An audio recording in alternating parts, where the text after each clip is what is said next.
मेरा नाम धर्मेश कोसंबिया है। मैं आईसीआईसीआई बैंक तरफ से आ रहा हूँ। पलसाना, कड़ोदरा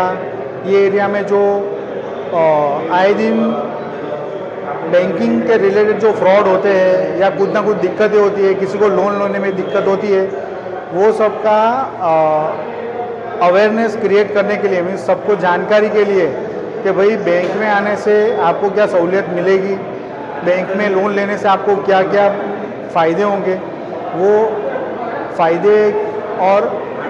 बैंक में जो आपके अकाउंट है उसमें फ्रॉड ना हो जाए, उसके लिए आज एक कार्यक्रम था यहाँ पे पलसाना जीआईडीसी पुलिस मथक में।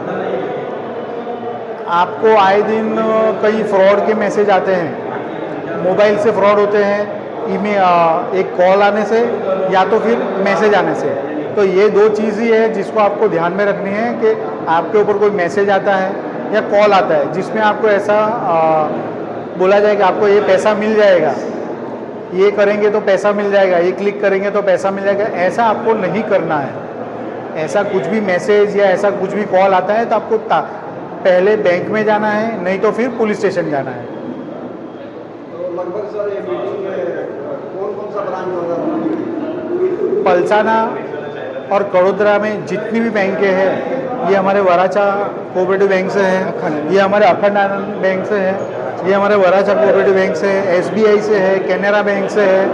ये सब बैंक वाले एकजुट होके पब्लिक को जागरूक करने के लिए ये कार्यक्रम में उपस्थित रहे हैं। સુરેશભાઈ દેસાઈ, વરાછા કોઓપરેટિવ બેંક કડોદરા શાખામાંથી હું અહીંયા કડોદરા જીઆઈડીસી અને પલસાણા જીઆઈડીસી તરફથી જે પોલીસ તરફથી જે કાર્યક્રમ રાખવામાં આવ્યો હતો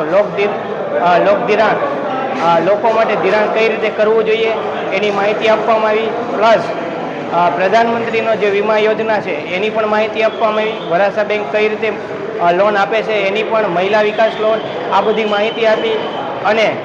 જે લોકોને ધિરાણ હપ્તા ભરવામાં કોઈ તકલીફ પડે છે એની પણ માર્ગદર્શન અને સારામાં સારું માર્ગદર્શન મળી શકે એ હેતુથી જે આ કાર્યક્રમ રાખેલો હતો અહીંયા કડોદરા પીઆઈ અને પલસાણા પીઆઈ, તો એમનો પણ આભાર અને આપ જે અત્રે ઉપસ્થિત જે બધા લોકો થયા એનો પણ હું અત્રે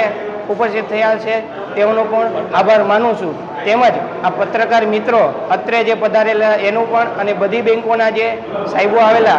અલગ અલગ પ્રોડક્ટ વિશે માહિતી આપી તેનો પણ હું આભાર માનું છું।